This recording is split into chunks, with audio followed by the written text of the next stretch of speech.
going on, guys? Orms Forum coming at you guys today again, and gonna have some day 19 training camp review, Detroit Lions video for you. And day 19 was the final day of training camp. I think after this, it's all done. There will be no more reports coming in or out, I believe. I'm not too sure how that works, but now the Detroit Lions are going to want some close practices now. They're setting for the season. They're going to be playing teams. Week 1, we played the San Francisco 49ers. So they're not going to want any type of leak to come out, because now you're planning for said players, schemes, you're putting in packages. Everything's now very, very private. So I can't see too much stuff being reported. I'm sure there will be some reports here and there, but it won't be a full report like a training camp report. So I'll try and get that out to you as much as I can if that happens. And but this was day 19, and it was the final day, and it was a hot one again, and just shells, helmets, and no shoulder pads. So they had the pants going on. Obviously, they had the football pants going on, but no shoulder pads, and just helmets. It was a real hot one again. And it got chippy out there. There was some pushing and shoving, and then a full team scrum. No punches, nobody really hurt though, just some high energy out there from the defense. Defense kind of started it, and it kind of ended all right, just people on the ground, but nothing, no harm's way, just a couple football guys getting silly. That's it. No practice was defensive tackle Deshaun Hand. We talked about it before. Got the groin thing going on.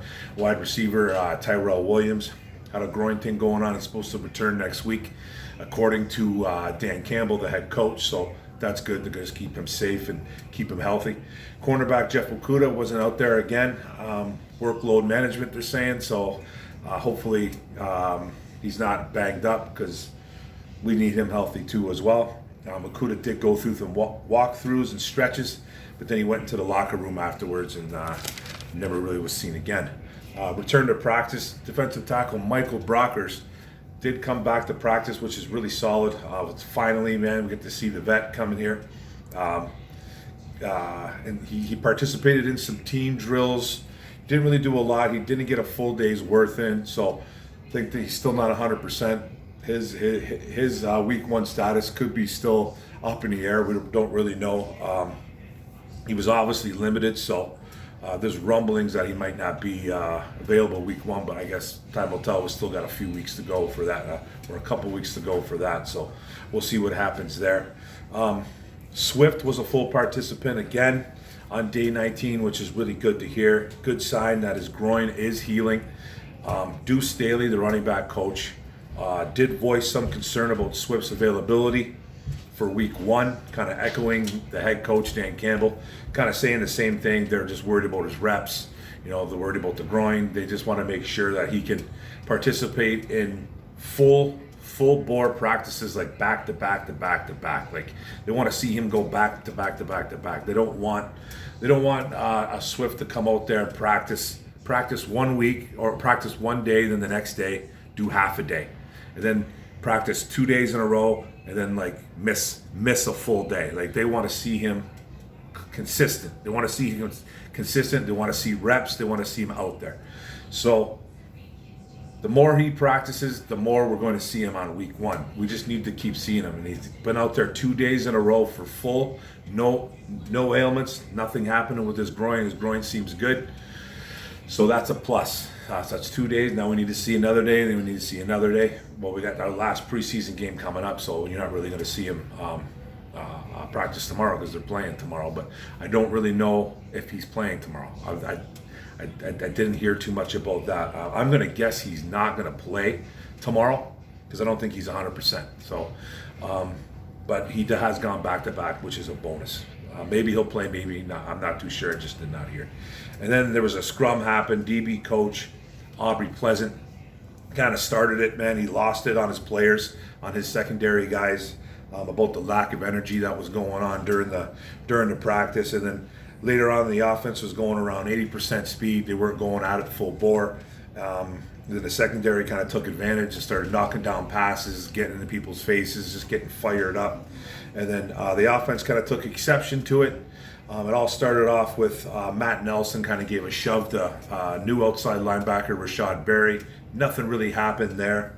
And then the next play, a scrum happened. At the very next play, there was a lot of chirping back and forth, some guys on the ground, pushing and shoving, yelling at each other. No punches, nobody hurt. Everyone just kind of dispersed, and then it was taken care of. It was good.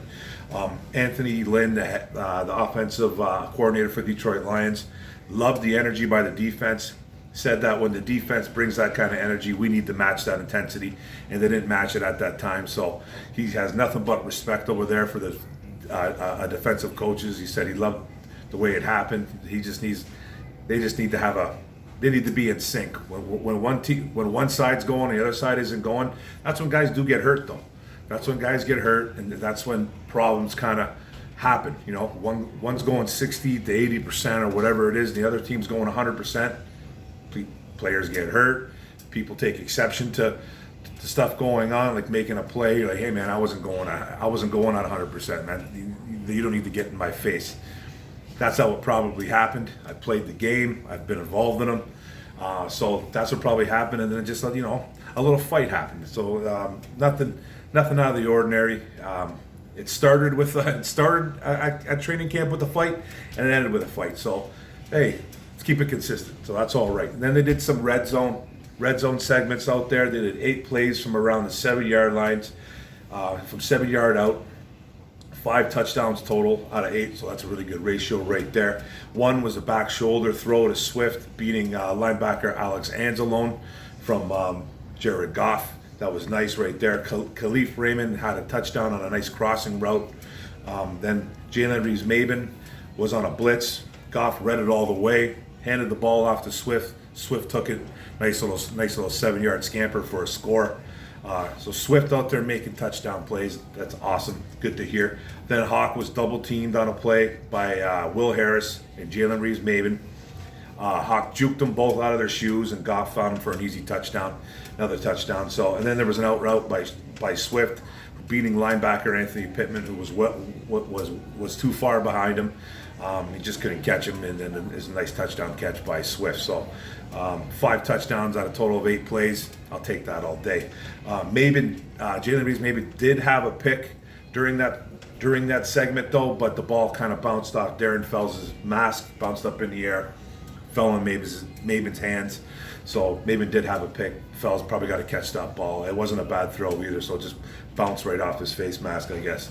Then the defense did a little bit better later on. They were making they made the offense go for 0 for 3 from inside the 5-yard line. Melifonwu with the first one, covering Geronimo Allison and forcing an incomplete pass. I'd like to hear that too about Melifonwu, locking receivers down. That's what we want to hear. Goff tried to find Hawk on another one, but threw it directly into Will Harris's hands.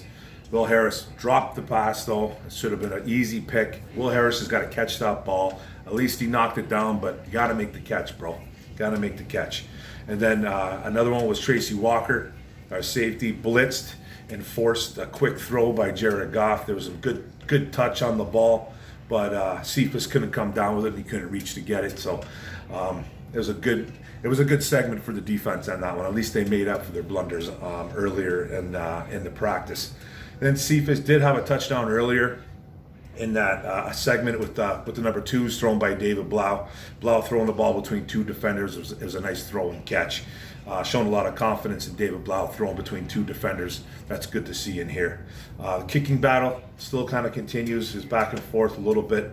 Gonzalez was perfect on this day. He hasn't been perfect throughout camp. He went 4 for 4 from the 40 to the 46, the 48, and the 50.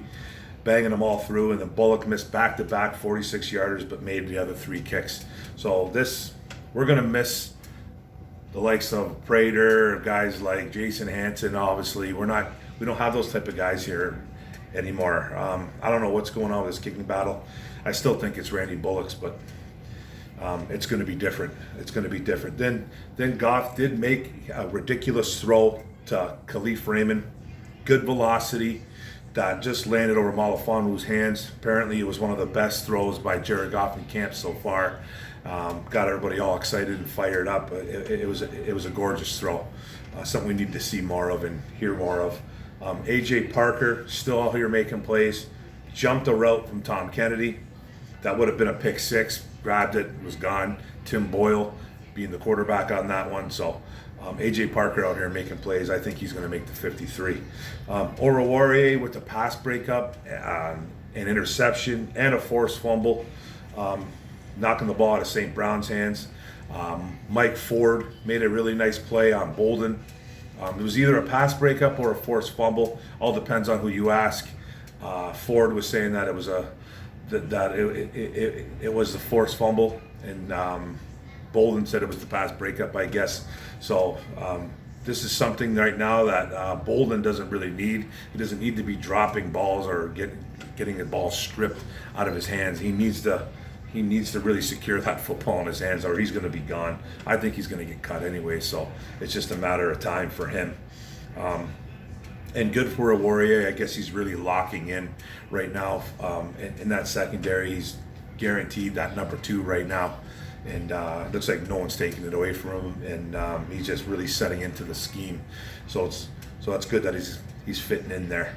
And then, like I reported yesterday, Tom Kennedy, who I was supposed to be getting some different special teams looks, because Campbell really wanted to get him on this team. Really wanted to get him on the 53. They want to see how he can acclimate to different positions, especially on the special teams. So he was the gunner and the jammer, but he was very limited in the reps. He only did like 3 or 4 reps out there as a gunner and a jammer. So at least they're trying something new with him, though. They're trying to see what the kid's made out of. Then outside linebacker coach Calvin Shepard and senior defensive assistant Dom Capers. We haven't really heard his name much through camp. We're working on the sidelines with outside linebacker Romeo Akwara, Trey Flowers, and Charles Harris. Working on drop techniques and playing in space, because these guys are moving to outside linebacker now. They will still be playing a little bit with their hand in the dirt, probably in a 4-3 and different like dime packages, just different packages. But in a 3-4, those guys will be our linebackers, and they're going to have to learn how to, drop back into space, play in space, drop back techniques. Calvin Shepard was an outside linebacker. He played for the Lions. He played for LSU. He's been around for a bit, and this is something that these guys are going to learn are going to need to learn how to do so, and do it well. Trey Flowers has some NFL experience doing this when he played with the Patriots a little bit. Romeo Akwara played a little bit of linebacker in Notre Dame. He was actually a linebacker, and I think he moved to the defensive end his last year at Notre Dame.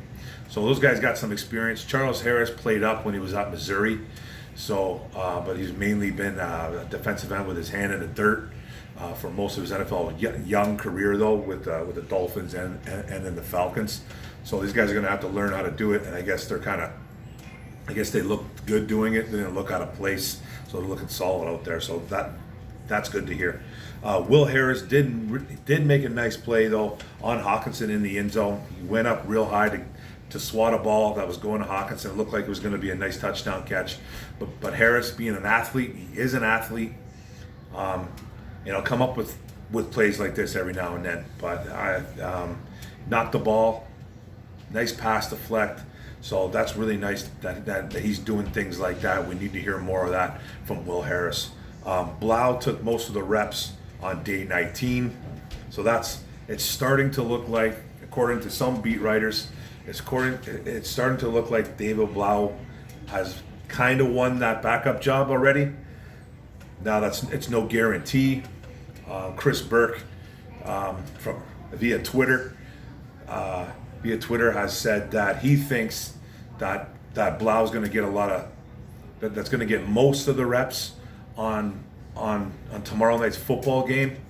I don't really know how that's going to go, though. If he has won the number 2 job, I don't think nobody has, personally, to tell you the truth. I think they're going to split reps right down the middle. I honestly do. I think they're going to split reps. I don't think they've decided just yet. Blau might have the upper hand because he's been better, but I guess we'll still kind of see what happens tomorrow night. But both guys, Blau's been good, Boyle hasn't. So right now I think it's Blau's job to lose is what I'm guessing. And then Elise Mack, I'm going to end it with this, guys. Elise Mack was showing up. He showed up on day 19, which is something he needed to do.